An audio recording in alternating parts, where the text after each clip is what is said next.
আসসালামু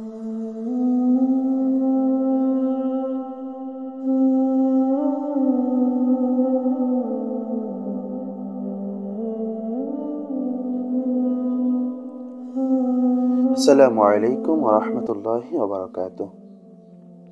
সকলেরই জানা আছে রমজান আসন্ন। রমজানের পবিত্রতা রক্ষার লক্ষ্যে আমাদের অনেক কিছুরই প্রয়োজন পড়ে, অনেক কিছু জানার প্রয়োজন পড়ে। সে সুবাদে রমজানে আমাদের মসজিদগুলোর মধ্যে প্রচলিত রয়েছে খতম তারাবির। খতম তারাবি একটি ইবাদত। এই ইবাদতটাকে আমরা বিক্রয়ের মতো করে দিচ্ছি। দুজন হাফেজ সাহেব এনে তাদেরকে 1 মাসের জন্য নিয়োগ দিয়ে তাদেরকে তাদের মাধ্যমে খতম তারাবি পড়িয়ে আমরা তাদেরকে হাদিয়া নামক একটা বড় অঙ্কের টাকা অর্থ তাদেরকে দিই। এ ব্যাপারে বাংলাদেশ জাতীয় মসজিদ বাইতুল মোকাররমের সম্মানিত খতিব সাহেব হযরত মাওলানা মুফতি আব্দুল মালিক হাফিজাহুল্লাহ সাহেবকে জিজ্ঞাসা করলে তিনি একটি উত্তর দিয়েছেন। আজকে আপনাদের সামনে আমি সেই উত্তরটি তুলে ধরব। খতিব বাইতুল মোকাররম জাতীয় মসজিদ ঢাকা,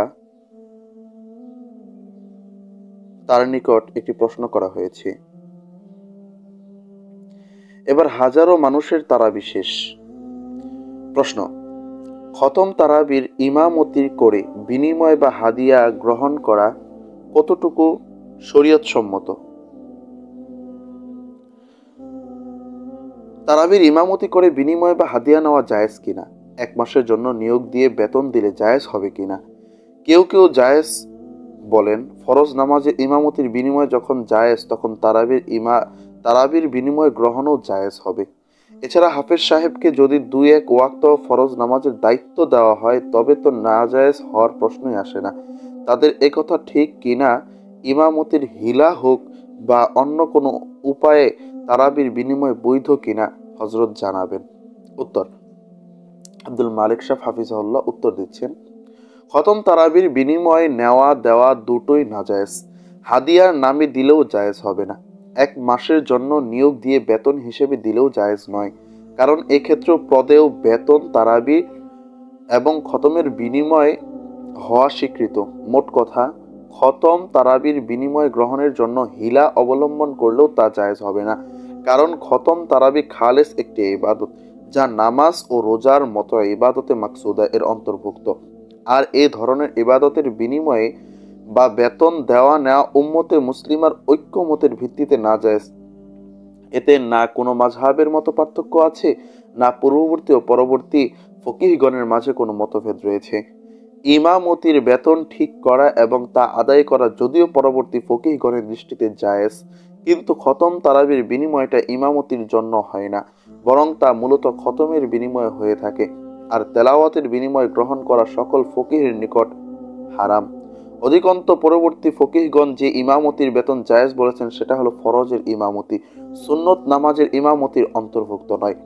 আর হাফেজদের দেওয়া বিনিময়কে জায়েজ করার জন্য এই হিলা অবলম্বন করা যে শুধু রমজান মাসের জন্য তার উপর 2-1 ওয়াক্ত নামাজের দায়িত্ব দেওয়া এবং একটা বাহানা মাত্র, এটা একটা বাহানা মাত্র, যা পরিহার করা জরুরি। কারণ এই হিলার যে বিনিময়টা তাকে ফরজের ইমামতির জন্য দেওয়া হচ্ছে, আর তারাবির খতম সে বিনিময়হীন ভাবেই দিয়ে যাচ্ছে। কিন্তু আপনার মনকে একটু প্রশ্ন করুন, দেখুন, যদি ওই হাফেজ সাহেব তার দায়িত্বে অর্পিত ফরজ নামাজের ইমামতি যথাযথ গুরুত্বের সাথেও আদায় করেন আর খতম তারাবিতে অংশগ্রহণ না করেন, তবে কি তাকে এই বিনিময় দেওয়া হবে যা খতম তারাবি পড়ালে দেওয়া হতো? একথা সুস্পষ্ট যে কখনো তা দেওয়া হবে না। বোঝা গেল বিনিময়টা মূলত খতম তারাবির ফরজের ইমামতির নয়। এই জন্যই আকাবিরের অনেকে এ হিলা প্রত্যাখ্যান করেছেন, আর দলিলের ভিত্তিতে তাদের ফতোয়াই সহি। দেখুন ইমদাদুল ফতোয়া 1 নম্বর খণ্ড 322 নম্বর পৃষ্ঠা, ইমদাদুল আহকাম 1 নম্বর খণ্ড 664 নম্বর পৃষ্ঠা। সার কথা হলো, কোরআন তেলাওয়াত বিশেষত যখন যা নামাজে পড়া হয় একটি খালেস ইবাদত, যা একমাত্র আল্লাহ তাআলার সন্তুষ্টির জন্যই হওয়া চাই। তাতে কোনো দুনিয়াবি উদ্দেশ্য শামিল করা গুনাহ। নিচে এই বিষয়ে কিছু হাদিস আসারের অনুবাদ ও ফিকের উদ্ধৃতি পেশ করা হলো। হযরত আব্দুর রহমান ইবনে শিবল রাদিয়াল্লাহু তাআলা আনহু থেকে বর্ণিত, তিনি বলেন, আমি রাসূলুল্লাহ সাল্লাল্লাহু আলাইহি সাল্লামকে বলতে শুনিয়াছি যে, তোমরা কোরআন পড়ো, তবে তাতে বাড়াবাড়ি করো না এবং তার প্রতি বিরূপ হইও না। কোরআনের বিনিময় ভক্ষণ করিও না এবং এর দ্বারা সম্পদ কামনা করো না। মুসনাদে আহমদ, মুসান্নাফ ইবনে আবি শাইবা, কিতাবুত তারাবি। ইমরান ইবনে হুসাইন রাদিয়াল্লাহু তাআলা আনহু থেকে বর্ণিত, তিনি বলেন, রাসূলুল্লাহ সাল্লাল্লাহু আলাইহি ওয়াসাল্লামকে বলতে শুনিয়াছি যে, তোমরা কোরআন পড়ো এবং আল্লাহ তাআলার কাছে প্রার্থনা করো। তোমাদের পরে এমন জাতি আসবে যারা কোরআন পড়ে মানুষের কাছে প্রার্থনা করবে। মুসনাদে আহমদ, জামিআত তিরমিজি। হযরত আব্দুল্লাহ ইবনে মাকিল রাদিয়াল্লাহু তাআলা আনহু থেকে বর্ণিত, তিনি বলেন, এক রমজান মাসে লোকদের নিয়ে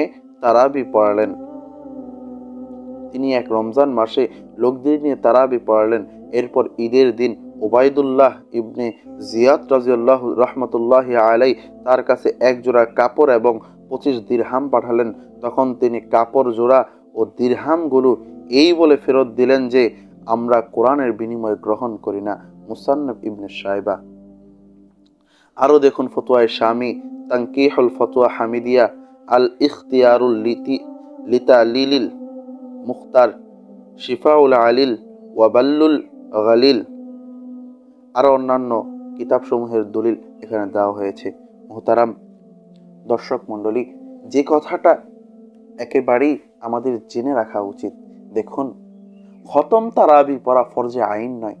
যে খতম তারাবির জন্য আমরা এতটা কষ্ট করি, মসজিদের ইমাম সাহেব যিনি সারা বছর মেহনত করার পরে তাকে আমরা মূল্য পারিশ্রমিক দিতে পারি না, তাকে আমরা কোনো প্রকার ভালো হাদিয়া দিতে পারি না, মোটা অঙ্কের হাদিয়া দিতে পারি না। অনেক মসজিদে দেয়, আবার অনেক মসজিদ এমন আছে যেখানে স্বল্প পরিসরে তাকে বোনাস দেওয়া হয়। এগুলো বোনাসের নামে শুধু তাকে সারা বছরও কষ্ট দেওয়া হয় এবং শেষ সময় কষ্ট দেওয়া হয়।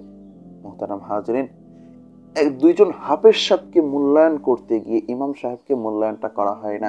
দুইজন হাফেজ সাহেবের প্রতি যে দরদটা দেখানো হয়, ইমাম সাহেবের প্রতি সেই দরদটা দেখানো হয় না। অথচ এই ইমাম সাহেব সারাটা বছর আপনার জন্য মেহনত করে গেল, আপনার জন্য কষ্ট করে গেল। হাদিয়া তো তারই প্রাপ্য, হাদিয়া তো তাকেই দেওয়া উচিত। এজন্য ইমাম সাহেবের প্রতি একটু মূল্য দিন, গুরুত্ব দিন। এই খতম নামক এই ব্যবসাকে বন্ধ করা হোক এবং হাফেজ সাহেবদেরকে অন্যভাবে খেদমত করুন, অন্যভাবে তাদেরকে খেদমত করুন, তারাবির বিনিময়ে নয়, অন্যভাবে তাদেরকে খেদমত করুন। এবং হাফেজ সাহেবদেরকে তারাবি পড়ানোটা তাদের জন্য অনেকটা গুরুত্বপূর্ণ একটা বিষয়, কারণ খতম তারাবি পড়ালে তাদের ইয়াদটা শক্ত হয়, পোক্ত হয়। এটার মাধ্যমে হাদিয়া দেওয়া নেওয়াটার বিষয়টা বন্ধ করা হোক সমাজ থেকে। আল্লাহ তাআলা আমাদেরকে সকলকে আমল করার তৌফিক দান করুক। আমিন। নাসরুম মিনাল্লাহি ওয়া ফাতহুন করিব।